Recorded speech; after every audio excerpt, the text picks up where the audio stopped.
$1,800, if you guys don't provide support, you're asking everybody else to pay $1,800 additional so that you can be our doctor. I would say you're lucky that you have that grade of coverage, truthfully. A lot of people aren't that fortunate, and it's true. So if you have that great coverage, it is hard, again, we said, to show you that financial, that actual dollar save.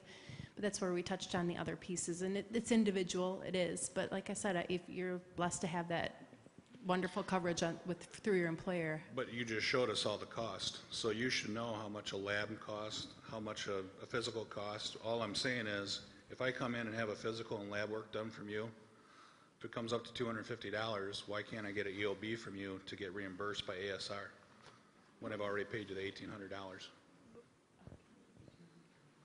I guess I'm not understanding how our visit would be $250. No, I'm just saying, whatever that is. What I'm saying is you're asking us to pay $1,800 a year on top of our contributions to a company's insurance plans. Most companies' insurance plans cover well care. Now I have to pay $1,800 if I go to you to have that physical. If you don't give me an EOB to get partially reimbursed from, let's say, ASR or whoever the third-party administrator is, my cost of the physical for the family, if I've got 4 people, the cost of that physical is an additional $1,800 to me. So you're saying if you don't utilize the services at all during the year except for that physical? No, if I utilize them, I'm saying you're asking us to pay $1,800 a year. I'm saying if you gave me an EOB, I could actually turn that into the insurance company and get reimbursed for the cost of the care. I think we're getting tripped up on the EOB because EOBs come from insurance companies. I think you mean receipt? A receipt, a paid receipt. Okay, a paid receipt. Something that shows that I paid a certain amount or got a certain value for the $1,800. We can't do that because that would be double dipping to your insurance company. We're giving you a membership that is all inclusive of all the services that we provide. Yes, it's additional to what you're paying for your insurance. However, when you come and get services, we're not itemizing that. It's your monthly fee that is covering that and anything else that we do for you. So we can't tell your insurance company that you had $250 worth of services when we didn't charge you $250 for that. Also, what's your deductible? Because if you had one situation where you had a laceration, I'm assuming you had 4 people, there's probably 2 children on the plan. If they needed stitches or something and you saved an emergency room visit, that might save it right there. Possibly, yeah, depending on the timing of it. So if you only go, if we had a crystal ball and said the only thing you're going to do is 2 or all your wellness visits and nothing else, then you are paying $1,800 extra to have them as your doctor. Right. It's basically like having an attorney and a retainer fee. You're paying for that expertise, and you're saying, because I'm going to go to this set of doctors, this is the additional cost to go to this set of doctors. Because yeah, and that's your choice. You can choose how you want to do that. Okay. Thanks. Thank you. Medicare question again. To clarify, you said October 1st, 2018, you're going to continue with Medicare patients without joining the program. That's right. If you're on Medicare, things will just continue for you as is until that day. Will the office visits be billed to Medicare? Yeah. You don't pay anything for direct primary care from now until October of 2018 if you're Medicare. So if I understand that right, then I'm a member starting well, yeah, you're you're a member in our practice, but we're not charging you because you're Medicare until October 1st of 18. And again, the reason why we did that is to give you all more time. As you get older, you need more time to figure stuff out. Change is harder. So it's a price. Sorry, it's true. It's true. I just got his $1,800 then. No, save your money until next year. Yeah, I see. Yeah. So everything would be handled, prescriptions, Yeah, we can help you with that. So you're kind of a how should in I say between float. I mean, yeah, a we'll help Medicare you. person. Yeah, we'll help you. Yeah. It's hard to ask any of the rest of these questions then because you're working with a specialist. So I think that's my answer. Thank you.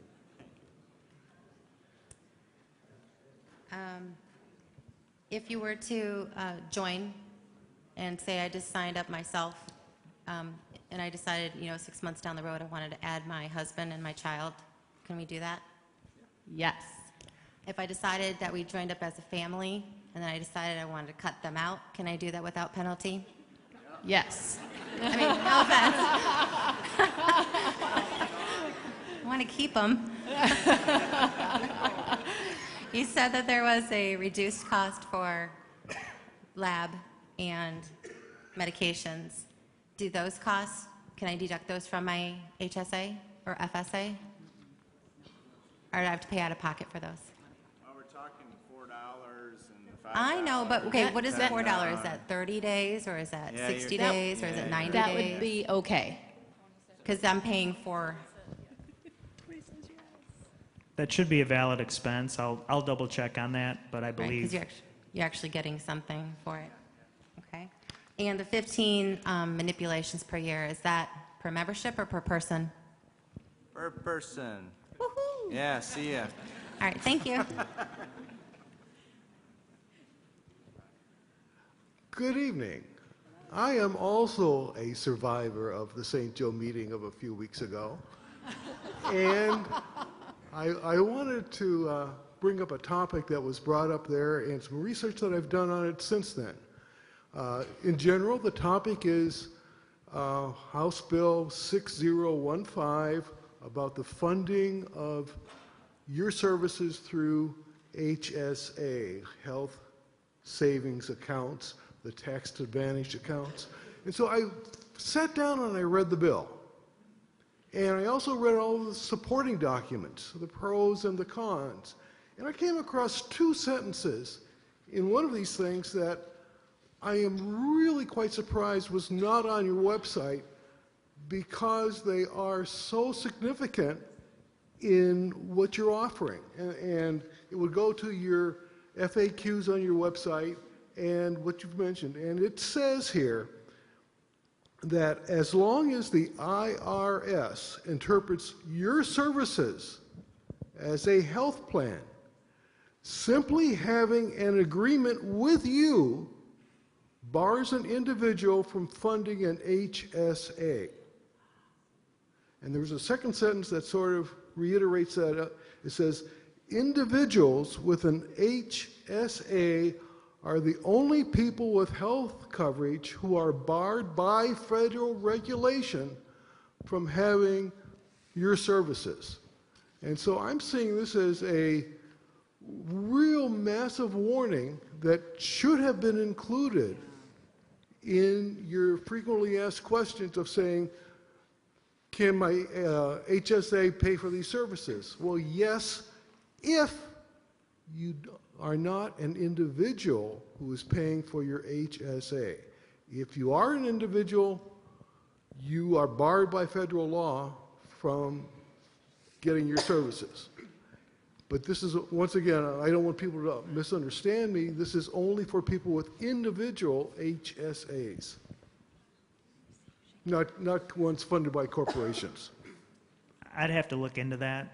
I don't recall that being in the bill. Well, you see, it's an IRS reading of what the plan is. The plan says that the IRS interprets it as a health plan, which then says you can't do that. So it's not straightforward. If you want the documentation, I have no need for it after tonight. No, I appreciate you bringing that up. I think it's a valid statement, and I think it's something we need to go back and read ourselves and maybe even consult with our attorney on this too. So Thank you for bringing it up, and I think thank you. Yeah, I'll come and get it from you. So thank you. I think isn't that referring to that is the way that it currently reads right now. I mean, that's what the current legislation says right now, is that they don't consider us to be a valid health plan, so that you cannot use that from your HSA. Right, but that's the point of having the bill. But I have to follow the laws as they're currently written. Right, the law as they are currently written, that's why we've mentioned that the law will be up in front of Congress this summer. As of right now, you cannot use your money from your HSA to pay for the DPC membership. We've said that. The point of the legislation is to change that so that DPC is no longer considered an uncovered. I agree with the bill, but you really need to state that. We do. We do say that you may not use money from your HSA to pay for your DPC membership. It says that. You have to say that if a person has an individual HSA, they are barred from signing up with you. They lose their. Only if you're using your money from your HSA to pay for it. No, you need to read the letter. It really says that the IRS has ruled that you can't have an individual HSA and use your services. So I understand what you're saying. This is where government isn't talking to itself. Because I understand about the IRS, but when it comes to Obamacare, Obamacare does recognize direct primary care and does allow people to pay for it. They don't recognize it as a health insurance. That's why people need to have health insurance so they avoid the tax penalty. So there is a difference between government agencies not talking to each other. So right now, the IRS is not going after people because of this confusion. This came up many times at the direct primary care conferences that we attended in preparation for this. So are you saying I just disobey the tax laws? I face possible. Sir, can you please use the microphone? So are you saying then that I should disregard the tax code, face possible penalties, taxes? I'm just saying right now, no one's being prosecuted. That's all I'm Well, you're saying. not going to be prosecuted. You're just going to be fined. Yeah, I know this, we could carry Fine, on we're for a long Okay. time, and I I appreciate, just- we just have my- other people that Yeah, have questions. My I don't point wanna is, it should have been in quiet. your FAQs. You should have told the people with individual HSAs Yeah, that they are precluded from your services. well, I think we're trying to be as transparent as Okay, possible. that's all I that I'm think we're- asking. I think we're about, being truthful, and we have to verify some things with legal consultation sometimes. So I think you raised some valid questions and concerns, and we will follow through on Okay, that, so, that's all thank I'm you. asking. Yeah. Hello. I have a question on diabetes. My husband's a diabetic, and right now he goes, I think, to 2 doctors. I know he has to go to an endocrinologist, and he also sees Dr. Endocrinolog. So how will that work in the future? Is he still going to have to go to the endocrinologist and get his labs from her, or? Well, not to get too personal, but I think I'll have more time to spend. We'll have to utilize Beth better to treat chronic conditions like diabetes, COPD, some of those others, where we can spend more time to focus on those lifestyles and come up with a treatment plan focusing on that to treat chronic conditions like diabetes.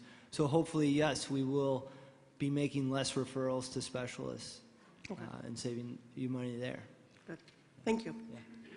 Hi, my name is Robin, MD, and I have a question in concern. As I was sitting here listening, I have an elderly mother who simply cannot afford it. So if she were to subscribe, it would be out of my pocket. So as I began to think of that, I'm wondering how this truly does address marginalized populations. Several people have come up here and said that they are on Medicare. The initial doctor said that this does address marginalized populations. And in addition to that, as I sat back there and got confused and concerned about all of the people that I see sitting here that could possibly be living from one Social Security check to the next, and how are they going to afford this? I then looked at the American Medical Association's Code of Ethics, and one of the things states that you, as physicians, will provide patient care impartially, providing no special privilege to any individual patient based on the patient's race, color, creed, sex, national origin, or handicap. Could someone please address this for me? When we were mentioning marginalized populations, one thing that comes to mind is patients who are on Medicaid who oftentimes don't have access to care. There's currently a bill or a proposal in Michigan that would allow for coverage of the DPC membership fee for Medicaid patients. So that is going to be up in front of the Michigan House soon, actually very soon, which would allow for those patients who really don't have a lot of access in this community. They have one clinic that I'm aware of that they frequently can go to. Patients who don't have insurance frequently don't even seek care until they end up in the emergency department with progressive chronic diseases that could have been addressed much earlier because they don't have the resources to go and pay for a lab that would cover their entire month's worth of our membership fees. There are also patients who have high deductible plans who oftentimes do not come in because they're afraid of the costs of going to get a lab done or just from our office visit because it would cost $150 to them just to be seen one time. So for all of those populations, it does provide a lot of benefits as far as cost reduction and making medical care more accessible. You don't believe that this is being impartial to those who can't afford it? You don't believe that it's discriminative to your code of ethics? I'm just curious because my interpretation of that code of ethics is that you will not show impartiality, and I'm sitting here thinking that it is impartial to those who can't afford it. I agree that I hope the legislature passes that, and I hope those with Medicaid, and I hope you have a big turnout when you go downtown Benton Harbor. I hope, I agree with this. I sat back there and went, I can afford this. This is a great option for me, but my concern and my voice is for those who can't afford it. There isn't and there are many people who cannot afford it, who can't afford that $75. So I want to answer that with a story. So I saw a patient this past week who hasn't seen a doctor in 10 years, and she does not make much money. And she's been afraid to go to a doctor because it's going to cost her too much. Nobody would take her as a patient. Her son called me and said, can you take my mom? I don't even know if you're here tonight, but he said she has no insurance, nobody will take her, will you see her? And I said yes. She joined our she put her name on the list. She's one of my early DPC patients. Is she marginalized? Yes. Are Medicaid patients in this area marginalized? Yes. They can't find doctors. And we're all excited about the idea. We don't really mind who we see. We're not seeking to find rich people who are just going to join our practice. To us, I don't really mind if I see somebody who has no insurance. It actually excites me to see somebody who hasn't seen a doctor in 10 years, hasn't even had a physical in that period of time. I'm concerned there could be something wrong. So I think the spirit of what we're trying to do is to reach out to people, and we're trying to give our community an option that doesn't exist. And But is it an option? I'm sorry, but is it an option for everyone, or is it just an elite option? So what about my lady I just told you about? Yeah. That she's not elite. No. Dr. Egbert, can I answer that real quick?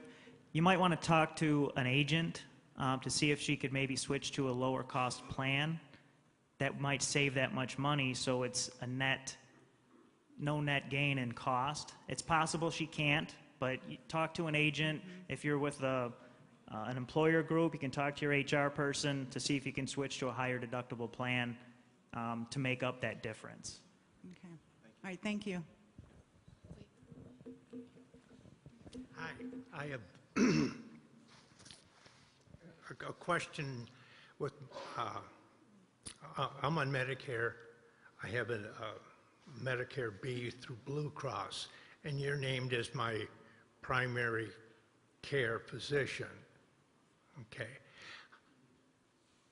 What will happen this next year with that status? Because if you're not a primary care physician, the whole ball game changes for me. We'll still be credentialed with Blue Cross Medicare Advantage plans up until the October 1st of 2018.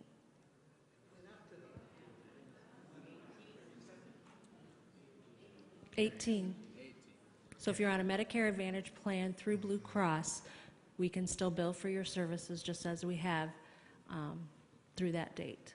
Okay. Second question then, after October 18th, is there a list of physicians or group practices that are accepting older people? So we've talked to Lakeland, and we're in communications with them to make sure that there are options for people.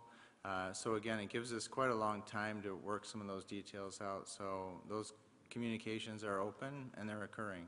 So, I'm sorry? Who at Lakeland? Well, I'm just going to say I've talked to senior leadership.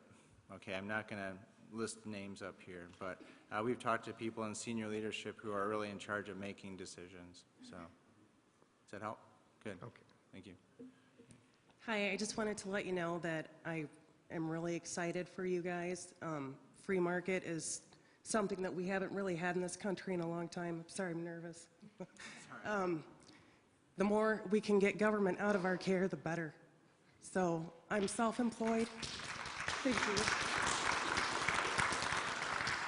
you. We had great insurance until Obamacare kicked in. It went from $350 a month to $1,200 a month.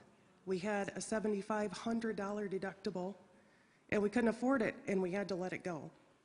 So for you guys to do this, liberty. Thank you. Amen. You guys are awesome.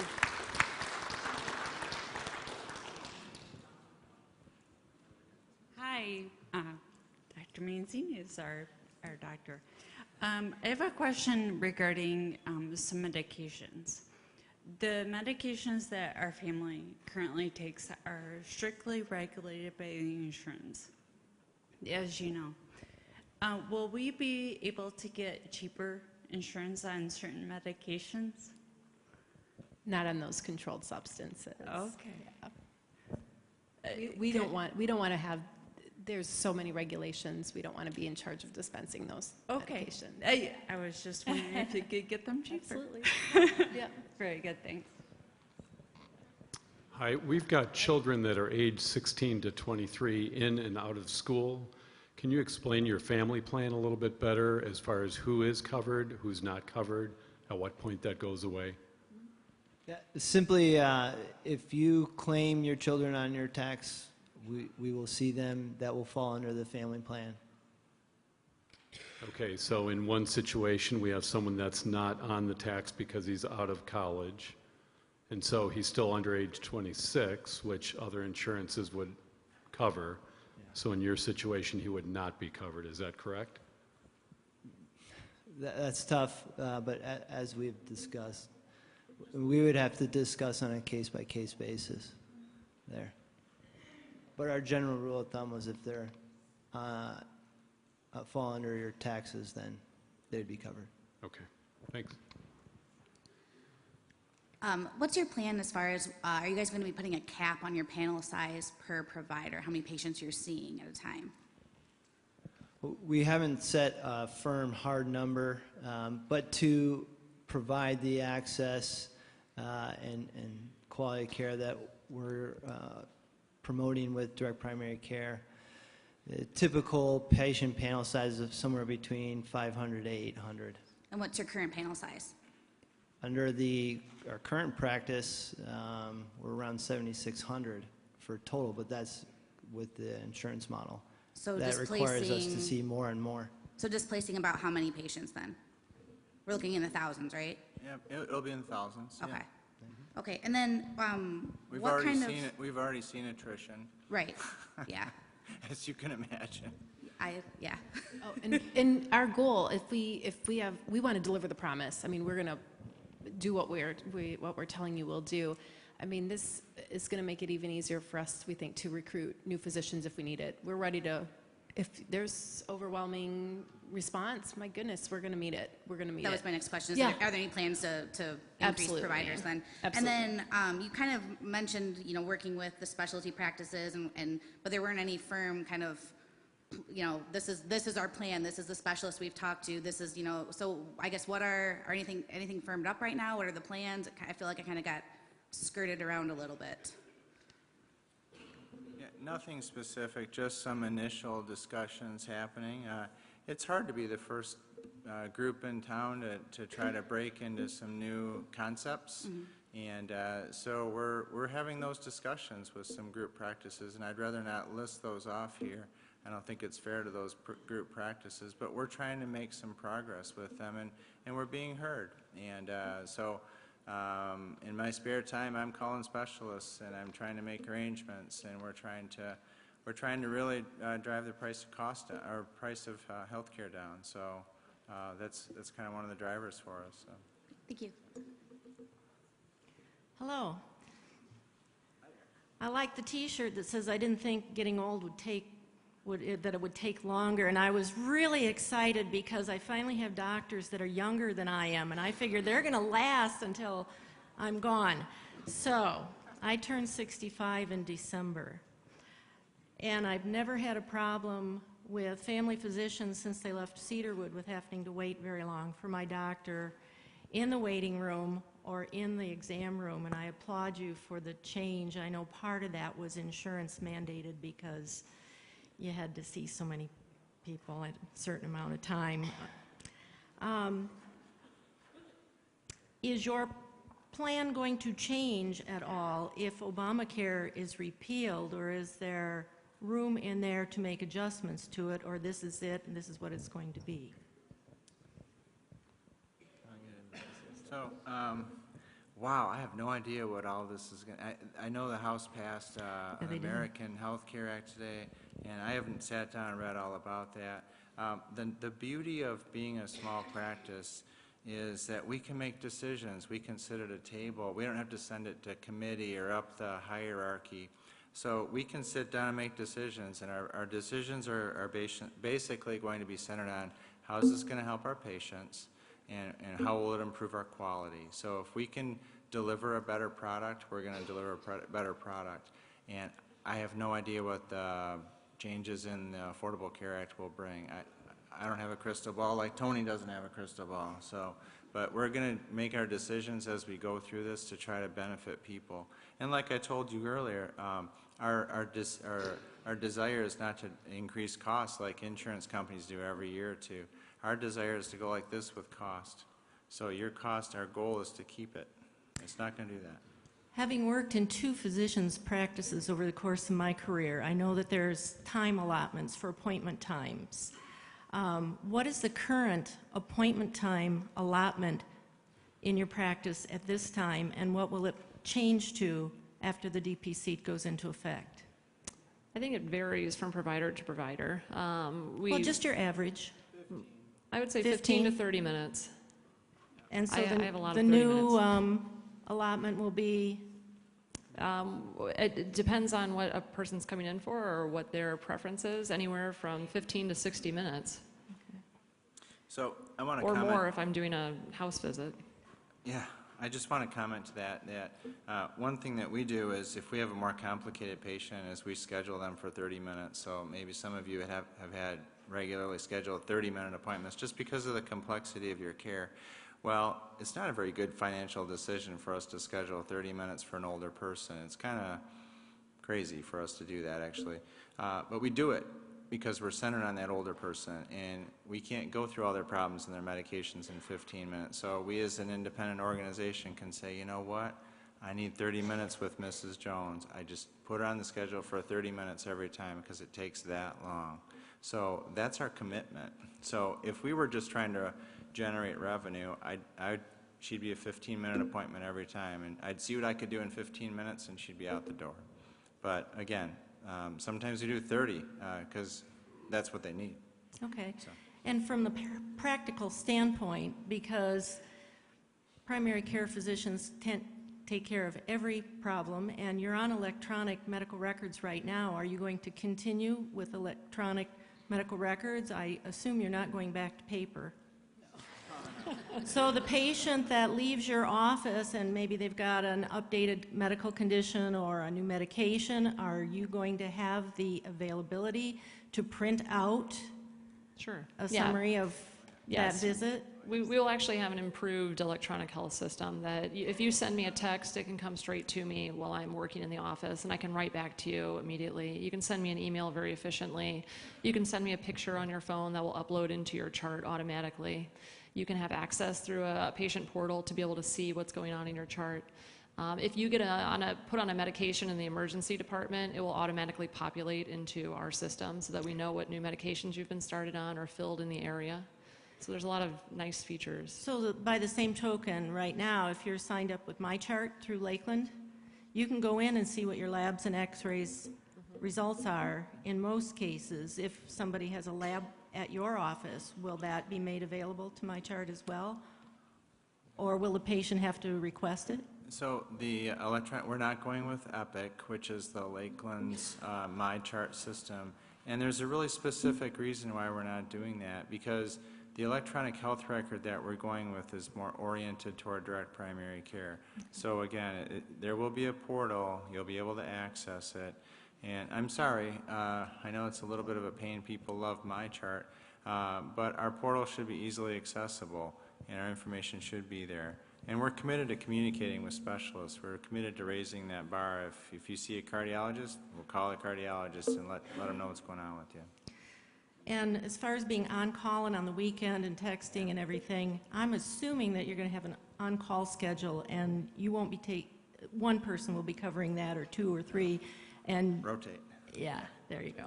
Okay, because that wasn't covered. Just a couple more questions. What's going to happen to Medicare patients after October of 2018? Will they have to? Join us or else transfer to another doctor. And what is the cost of having the records provided to a patient Minimal. for transfer? I don't know how much is it. Nothing. Yeah, free. Okay. Will that be done by paper or electronically? Probably on a disc. On a disc? Yeah. Okay.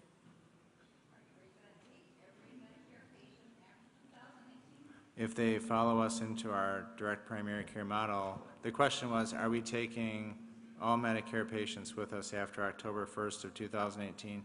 And the answer is those who decide to follow us into direct primary care and pay us the monthly fee, because that's the point where we stop billing Medicare. We're opting out of Medicare. So I think we're going to go for about another 15 minutes, and because we need to clear out of here sometime before it's midnight. Anyway, so go ahead. Hi. So my whole family sees Dr. Meadows, and we love you. Unfortunately, in this season of life, I don't think that it's going to work for us. Talking to a lot of other moms whose babies don't sleep as well in strange places. But we've been talking, and there's kind of a panic among us about who our new primary care physicians are going to have to be, because there's a lot of us that just can't do the 1,800. We're all young families. A lot of us are stay-at-home moms. And I know that we're looking ahead for those Medicare patients to find other physicians, but several of our moms have called around and they're being told, oh, we're not taking new patients, we're not taking new patients. There's kind of a mass exodus, and we're worried about that. Is there a plan in place? I mean, we would love to stay with Dr. Meadows. My entire family sees her. You're fantastic, but I don't think it's going to work for us. Is there a plan to have physicians potentially lined up for all these young families that can't make the switch sooner than 2018? You mean, do we have other physicians that we know are coming into the community? Is that what you're? Something, because I haven't personally made any other calls, but one of the other moms, she's been calling around trying to find another primary care for her family, and she keeps getting told. Is that okay? Mind if I speak to that?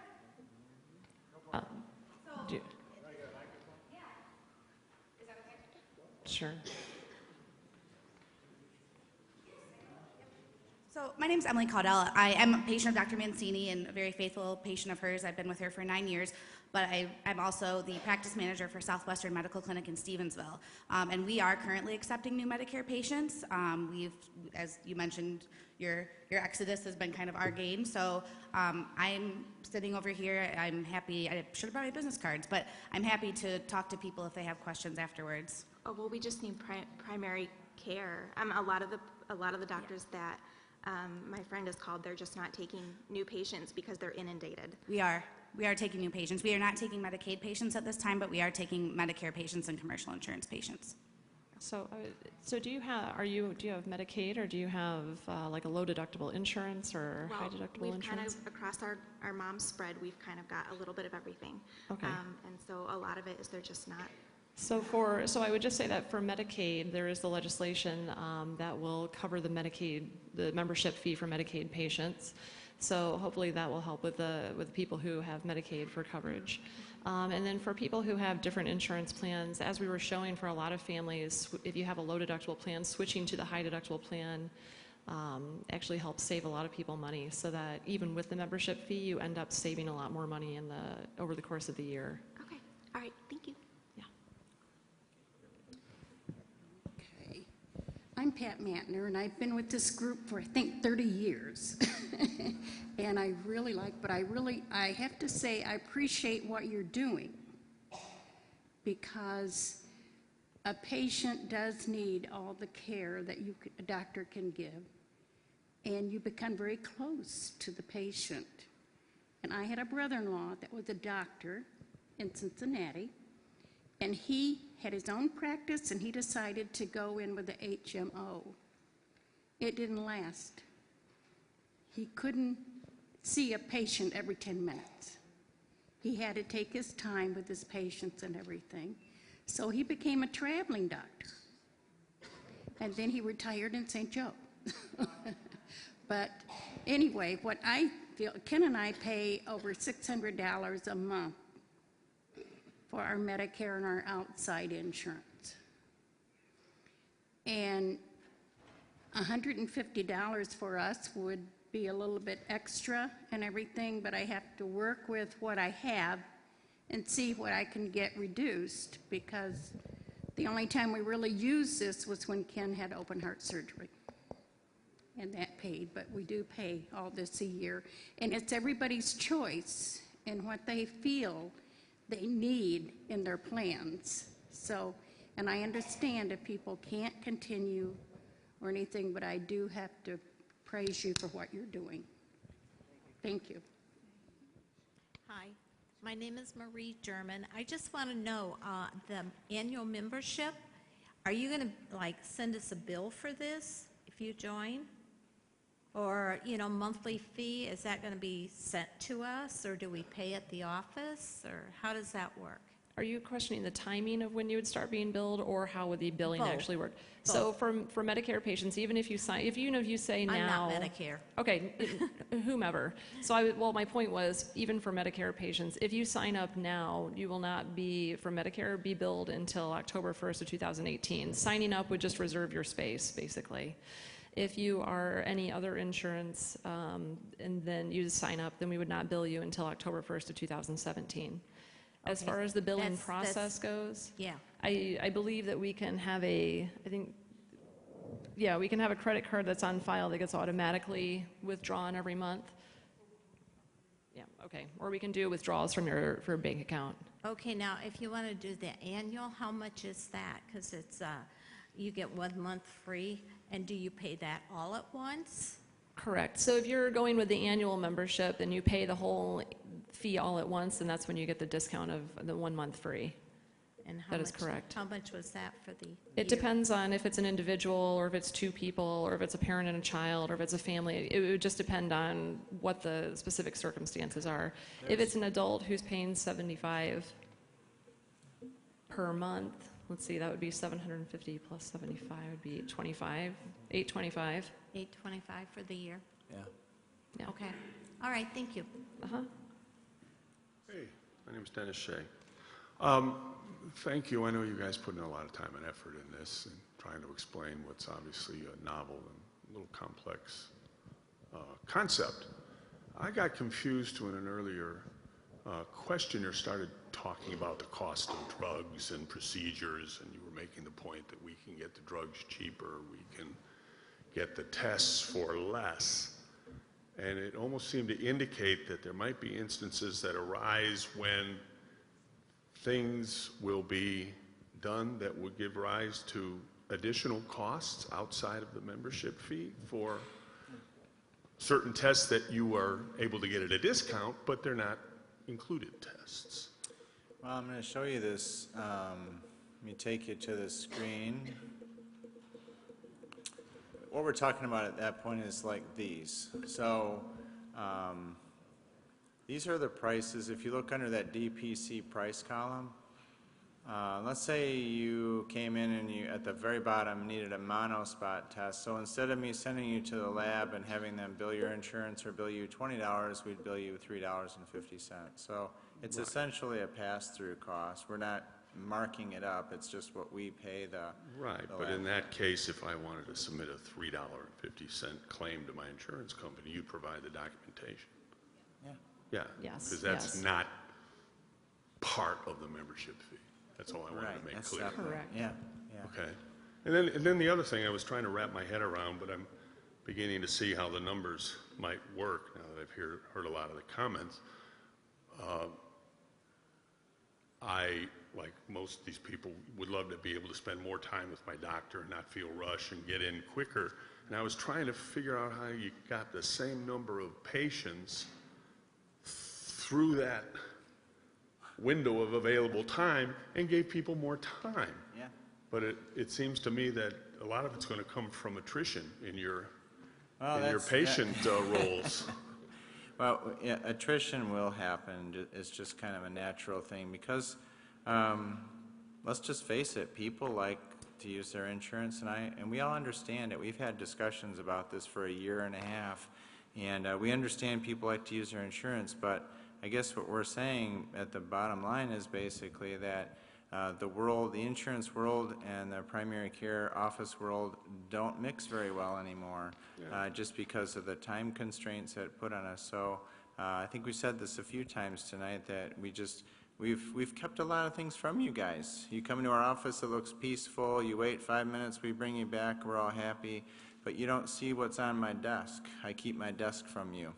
And you don't know that we're all doing 2 hours of work at night to catch up. And has anybody ever gotten an email from us at 8 o'clock at night? I bet there's at least a few people. I emailed a few Or patients 10:30. the other night when I finished, yeah.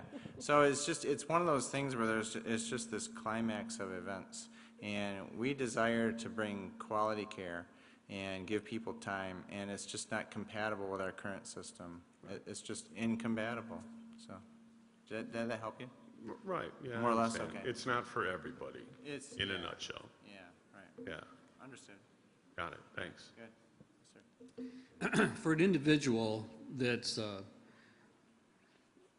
currently has you as a primary care physician, and they see down the road that maybe this will not be cost effective, and so because of the lack of physicians taking new patients in the area, and they're not able to find a physician of their liking, okay, once they become a member and they start paying the monthly fees, if during that period of time, like next year, they finally find another physician, will they be continued to be charged for the remainder of the year, their monthly fees? No, if there's a time that you have a patient has to move or decides to transfer, or they feel like this is just not a good fit for them, we'll stop your billing as soon as that happens. Okay.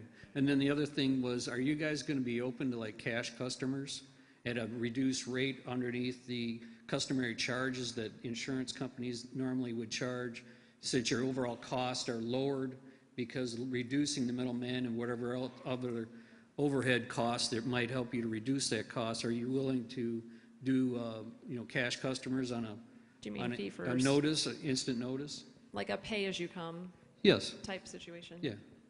I think so. I'm just going to say this, that once in a while we'll get a phone call.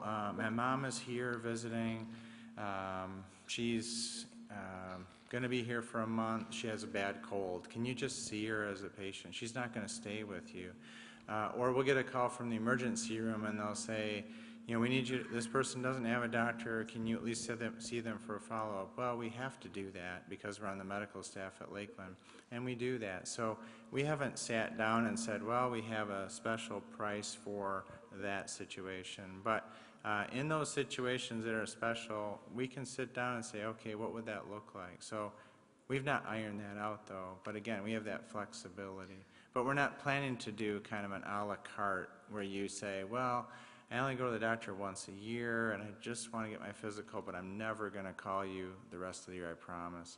So we don't have that arrangement. Does that make sense? Well, kind of, because I mean, if somebody, you know how deductibles work, and whether you meet your deductible, whether you're not going to meet your deductible, if you're not going to meet your deductible, and let's say you have to have, you know, your sugar checked or, you know, whatever, and you think to yourself, well, shoot, I can come to you guys and get it cheaper because I'm not going to meet my deductible anyway. So by the end of the year, so why can't I be a cash customer and come in and get it cheaper from you? It's almost like going to Sam's Club and say, let me in, or Costco. I yeah. just want to buy $5 worth of ground beef, you know, you're right. No, you got to have a membership. Well, it's all about money, we know that. So, So you're not going to have anything like that then, huh? I think we're planning to. No, we do not plan to. Yeah, Okay. I mean, it'd be a similar kind of concept as calling up your insurance company and saying, well, I only want to have insurance for this 1 month because I'm going to have my one visit during that month. It's not something that happens. And partly with our practice in particular, it would be more about building up that relationship over the course of time and having that relationship so that if you do have a question on a weekend, we're there. I mean, that's a big part of what we're doing. Okay, all right, thank you. Okay, 2 more questions. Mr. White. So my name is Warren White, and I'm one of those senior leaders from Lakeland that Dr. Egebrecht was referring to earlier in terms of conversations we're having to try and address the needs of our community and the needs that you as patients have in our community. First, I want to just compliment the physicians and the group for what you're trying to do here. You're trying to look at an alternative model of care, very radically different, to meet the needs of patients in this community. There are other models out there too. I'm sure you looked at some of those other models as you were trying to address the concerns. There are other models of care, and we're looking at those from Lakeland's perspective too, to say what can we do to better improve the care, to reduce the cost in this community. As Emily talked about, we do have practices that are taking new patients, both Medicare patients, Medicaid patients, people in the community who need care with insurance. So we are trying to address that and look at the needs that are resulting as this change is implemented, because there are some of you who will choose to stay. There will be some of you who choose not to stay, and we're trying to look at how, as Lakeland, can we better address the needs that are in the community to care for the people that need to be cared for. So I just want to reinforce that and, again, compliment these folks for what they're trying to do here. Thank you, Warren. You know, our desire, in fact, we met with the senior leadership team this morning at Lakeland, and we want to work with them. We don't want to be a silo. We want to collaborate and make sure the needs of our community are met. And it's a rocky time right now. There's uncertainty for a lot of people, but we're trying to create some options and create some certainty for people. So thank you for your comments. So I appreciate that. So we have 2 more questions. I came from Lansing. I take care of my 2 87-year-old parents that can't handle all the insurance stuff. They have 2 Part D plans and 2 Medigap plans. And we picked the Medigap so that, you know, I call it the Cadillac insurance. They don't pay for much of anything. And they're paying over $650 a month. Now, it's hard to think about them coming up with another $150 a month. They're 87 years old. I called around, and I did get Southwest Medical, but outside of them, and that was one doctor, no one's taking new patients. So I feel like I'm held hostage. Now, my sister was here, and her husband and family, it works for them because they have a high deductible, blah, blah, blah. But for my parents, it's a hardship. And it just seems like you're weeding out Medicare people. No, it feels that way. I can Yeah, see where it might I feel mean, they that can way. only afford so much. Yeah, I hear that. And again, that's the one reason we said, you know, 18 months. We're gonna try to work through this process for 1.5 years. So you don't need to, you know, find somebody immediately, but. We're not going to find anybody at all. Okay. So, and that's where Mr. White was just talking to that point. So. And I came from Lansing, so I'm doing Right. all this No, I 2 appreciate hours you away. coming. And I haven't, none of this is, I've heard in Lansing. Okay. Yeah. So we came down just for the meeting and to get them squared away, but it's a Okay. hardship for Medicare people. Okay. I appreciate you saying that. Okay. One more question. Well, unfortunately, after 37 years, we probably can't afford to do this. We've never had to wait very long, and I never felt rushed, so it was, really great. One thing I was wondering, you made it sound like for people, for Medicare patients, if they want their records, there would be no charge. What about the rest of us? No charge? Okay. It would be nice if you could put together a list of physicians that are taking new patients. Okay, For everyone, fair enough. no matter if they're Medicare or not. That Okay. would just be very, very helpful. That's fair. Okay. All right, we'll work on that. All right, so. thank you. What's that?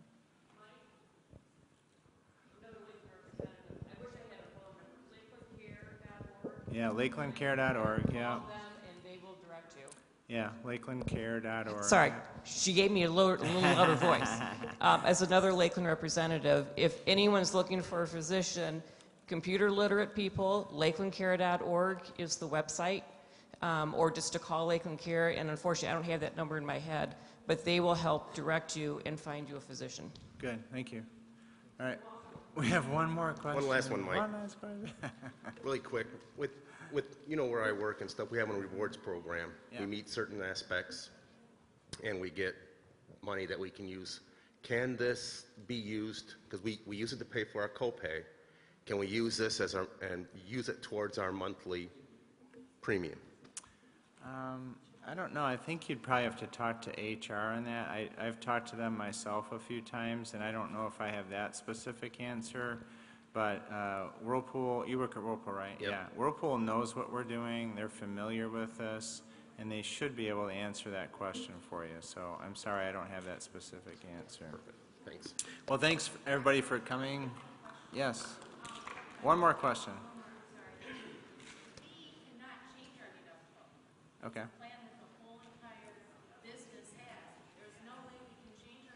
Yeah.